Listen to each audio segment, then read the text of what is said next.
ഫസ്റ്റിൽ നിന്ന് ഒരിക്കലും പോകില്ല എന്ന് ഞാൻ മാതാവിനൊരു വാക്ക് കൊടുത്തു. അങ്ങനെ വന്നു. കുറച്ച് കഴിഞ്ഞപ്പോൾ ഒരു മാസത്തിനിടയ്ക്ക് എൻ്റെ 4th സെമ്മിൻ്റെ റിസൾട്ട് വന്നു. അത്ഭുതം എന്ന് പറയട്ടെ, ഞാൻ പാസ്സായി. കാരണം എനിക്കൊട്ടും കോൺഫിഡൻസ് ഇല്ല. കാരണം എഴുതി എനിക്കറിയാം ഞാൻ പാസ്സാവില്ല. അതേപോലെ കാലിക്കറ്റ് യൂണിവേഴ്സിറ്റിയാണ്.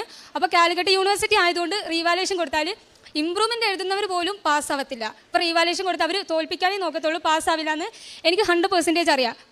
വെറുതെ പിന്നെ ഞാൻ കൊടുത്തൊന്നേ ഉണ്ടായിരുന്നുള്ളൂ. അപ്പോൾ റിസൾട്ട് വന്നിട്ട് ഒരു മാസമായി. ഞാൻ പാസ്സാവില്ല എന്ന് പറഞ്ഞ് ഞാൻ റിസൾട്ട് നോക്കാൻ നിന്നില്ല. റിസൾട്ട് എന്തിനാണ് നോക്കുന്നത്, ഞാൻ പാസ്സാവുന്നില്ലല്ലോ എന്ന് വിചാരിച്ചു. പക്ഷേ എൻ്റെ ഫ്രണ്ട് പറഞ്ഞു, ഞാൻ നോക്കി. അത്ഭുതം എന്ന് പറയട്ടെ, എനിക്കത് റീവാലുവേഷൻ കൊടുത്തപ്പോൾ പാസ്സായി കിട്ടി. ഈ അത്ഭുതം എങ്ങനെ സംഭവിച്ചതെന്ന് എനിക്ക് മനസ്സിലായില്ല. പിന്നെ എപ്പോഴാണ് മനസ്സിലായത്, ഞാൻ ഉടമ്പടി എടുത്തിട്ടുണ്ടല്ലോ, പ്രാർത്ഥിച്ചിട്ടുണ്ടല്ലോ. അപ്പം തന്നെ ഞാൻ എൻ്റെ ഫ്രണ്ട്സിനെയൊക്കെ വിളിച്ച് പറഞ്ഞു, കൃപാസനത്തിൽ വന്ന് പ്രാർത്ഥിച്ച് കഴിഞ്ഞാൽ ഏത് നടക്കാത്ത കാര്യം, ഏത് യൂണിവേഴ്സിറ്റി അല്ല, ഏത് നടക്കാത്ത കാര്യം നമുക്ക് സാധിച്ചു കിട്ടുമെന്ന് ഞാൻ പറഞ്ഞു.